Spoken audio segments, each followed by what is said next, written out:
Qigong and the health of our central nervous system. The question that happens quite often is, how can I use Qigong to help heal or augment the health of my central nervous system? Well, with that, I'd like to answer at first with a bit of a question in reverse. We first need to understand how our central nervous system is designed so that it allows Qigong to help it. And of course, I also like to provide a technique for how to help with that. So in this video, you're going to get a technique from the White Tiger Qigong 8 TRIGRAM movement set, which is an incredible technique that does what our central nervous system needs in many facets. Welcome. My name is Mike Popovich, and among other things, I am a White Tiger Qigong instructor. Now, whether you're somebody that is looking to, say, clear away reactions of tension or existing anxieties in your body, or whether you're looking to become even more effective and have clarity of thought and imagination, or whether you're looking to feel fantastic in your body because you're feeling mobile and loose like that bamboo body that we seek to get through Qigong. All of those are supported through the movement I'm going to show you today and what I'm going to explain. Now, our central nervous system consists primarily of our brain and what's called the peripheral nervous system, which is our spinal cord and all the nerves that go out from that through our entire body. That spinal cord is connected to our brain through the brain stem, which is actually a part of our brain. And so you can think of the brain as having three parts: the brain stem, the limbic system, which is our emotional system, which is what kicks into development and matures at around adolescence. That's why our emotions go crazy sometimes. And we also have the neocortex. Neocortex is the logical thinking brain, the brain that helps us be aware. Now, that's not what is active when we're born. When we're born, that part of our brain that is primarily present is our brain stem. By present, I mean active, the part that is in control of everything. And the brain stem is where our instinctual reactions are programmed, our fear of falling when we're kids, and it's also where any other fear or self-protective reactions get programmed as we evolve as children into adulthood and so on. The brain stem is also the part of our nervous system that is directly controlling the functioning of the body. So what happens when we receive inputs from the world around us? Those inputs come through the peripheral nervous system to our spinal cord to the brain stem. The brain stem, if there's something to react about, it'll react first, which is way before the limbic system or the neocortex. This is why when we find ourselves all of a sudden realizing, oh my God, I'm in a state of tension. We've been in that state of tension for a while, but we didn't realize it because the body just reacted. The reactions kick in, they're alive already. So how do we undo all of that? Well, to undo all of that, we have to follow the same pathway that had happened when they got created. And that is through being in a physical state. We have to practice being in a state that is relaxed physically, but not just vegging out on the couch, because if that worked, heck, we'll all be healed, right? We need something movement-based, and we need something that is rhythmic. And this is where the 8 TRIGRAM Qigong set from White Tiger comes in the movement I'll show you later. Those rhythmic movements help get our body into a state that is calm and unified. So we're not scattered. It becomes a state where everything starts moving as one, where we start to enjoy the feeling of our body. And it starts to slowly shed away the tensions and the stresses from us. Helps move our body from a state of fight or flight and into a state of relax, digest, and heal, which is, by the way, the fight or flight is the sympathetic aspect of our autonomic nervous system, and the rest, relax, digest, and heal is the parasympathetic aspect of our autonomic nervous system. The autonomic nervous system is the part of us that really, well, controls us automatically, all the automatic functionings of our body.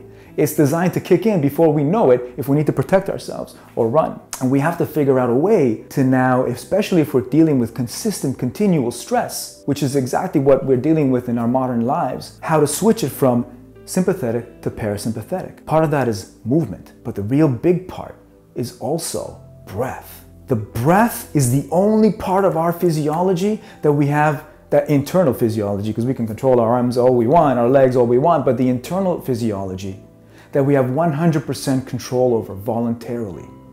And breath is the aspect of that we use as a switch to take us from stress to relaxation. Well, luckily, Qigong has three aspects to it. Movement relaxes the body. Breath gets us into that parasympathetic state and into a meditative state. And intention, well, it completes the meditative cycle. All right, so movement, breath, intention. So now we're starting to move in a rhythmic way. We're able to help our body, and in a way that involves breath, we enter a meditative state that helps clear tensions.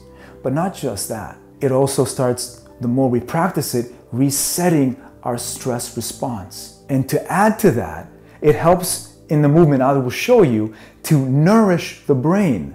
Because when we start to use rhythmic movements, we're actually using the functioning of our physical body, our physiology, to move cerebrospinal fluid up through the brain and back out. Blood doesn't make it all the way through the brain. There's a blood-brain barrier. And so the cerebrospinal fluid is the only way to nourish the brain and to flush out toxins that happen through regular metabolism. So now, the rhythmic movements that we're going to learn today, they help move that spinal fluid up and flush it out. They found that those suffering from ADHD and similar prognoses are actually also suffering from a higher than normal toxicity in the brain. There's something that is affecting the mechanism of that cerebrospinal fluid flow. And for children that are dealing with ADHD or similar conditions and or have had traumatic injury, therapists are starting to use rhythmic movements to activate the cerebrospinal fluid through them and start to process that cleansing. Rhythmic movements also help us feel more supple and at home in our own body, because as we practice them, they balance the muscles on either side of our spine, making them more supple and yet healthy and strong and balanced. So when we stand in our body, we feel more at ease. We all know what happens when we are experiencing back pain or soreness. We don't really like being in our body that time, right? Or our hip pains. So the rhythmic movements start to clear that out. What's also interesting is, of course, now talking about meridian lines and the supposed energetic systems that interconnect our organs. Well, they're not supposed if we already know and understand and believe in the facets of Qigong, but it's also interesting to understand how they might have developed. Well, in his book, The Spark in the Machine, Dr. David Cohen helps us understand and describes that from the embryonic stages in our body, when we're developing as embryos in our mother's bodies, in our mother's wombs, the organs don't just magically pop up in their places. What happens is when we're this embryonic disc within our mother's womb, there's a interconnected web, if you will, of embryological organizing centers, right? That starts to develop. And think of it like a cord or several cords where certain nodules start to develop, and those nodules are the organs. And so those organs are connected through those energetic lines. And as the embryo grows and evolves, the organs find their place within the body as well, and they grow and evolve as well. And they continue to be interconnected in those ways. So for instance, there's the Tai-Yin line in Qigong, which connects the pancreas and the spleen, among other organs. Well, that's exactly the anterior pararenal space. And that is the develop in that space within the embryo itself. So there's a correlation between Western science and Chinese medicine. They're actually describing the same thing in different ways. Only through Qigong, we're able to access it energetically. So as the organs find their place, those energetic connections may not be as active, especially because now our blood vessels, our circulatory system kicks in, and various other aspects of the interconnectedness of the organs as a fully developed body take over, but they don't go away, those energetic connections. And those same organizing centers then are also responsible for the extending out and the developing of our meridian lines. So in the form that I'm going to show you now in this video, it's going to help affect all of that. Now, to recap, we learned about the central nervous system and how it forms. We learned about how our stresses and reactions get programmed in and what to do about them, what we need to do in order to undo them. We learned about how to nourish the brain, which creates more clarity and more calmness within us. We also learned how to feel more comfortable in our own bodies. Our spine, the center of our body, when we start to make it more supple, it actually becomes stronger and we feel better because our pelvic floor then starts to find its place. Our knees are no longer pulled in weird directions. We're able to stand properly on our own feet. It affects our whole foundation. And we also learned something interesting about how the meridian lines form and how the organs are interconnected within our own body energetically. So let's get into the form and start practicing. Our form today is called Dragon Whips Its Tail. We start by bringing ourselves into a horse stance.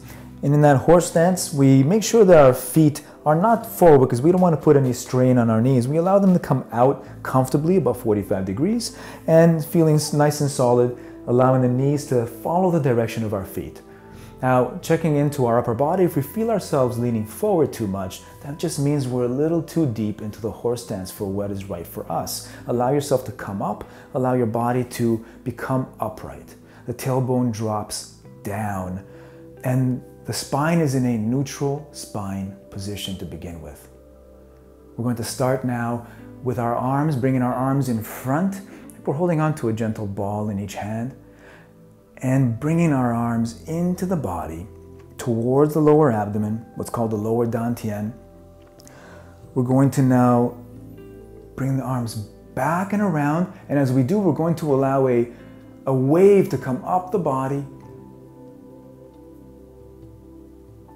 and bringing the hands in front. So that wave that we feel up the body, that is the rhythmic movement. We're going to keep our eyes, our head looking forward through the whole time. We're going to keep our eyes and our head looking forward throughout the whole time, but be nice and relaxed to the spine. Let the spine do what it needs to. And when we keep our head looking forward, we avoid arching our neck too much. We want that to be relaxed. So bringing the hands in, allowing that wave to start naturally coming up the spine. We'll feel that. And bringing the hands in front. Now the pinkies are up towards the sky, so there's a twist in here. This twisting and coiling creates a pump of flow through our meridian lines. And then we untwist and we bring the hands into the body. Allow that wave to come up and bringing the hands back in front. Twist and untwist. Bring that up, the wave, and bringing our hands back in front. And again, allowing the wave to softly come up and bringing that in front. Adding our breath, we're going to softly inhale as the wave comes up and exhale, bringing the hands in front. Inhale and exhale. And one more, inhale. And exhale, beautiful. And when we practice this gently, we allow ourselves to, over time, access all the benefits and the aspects I shared with you in this video. And with that, much love, and we'll see you in the next video.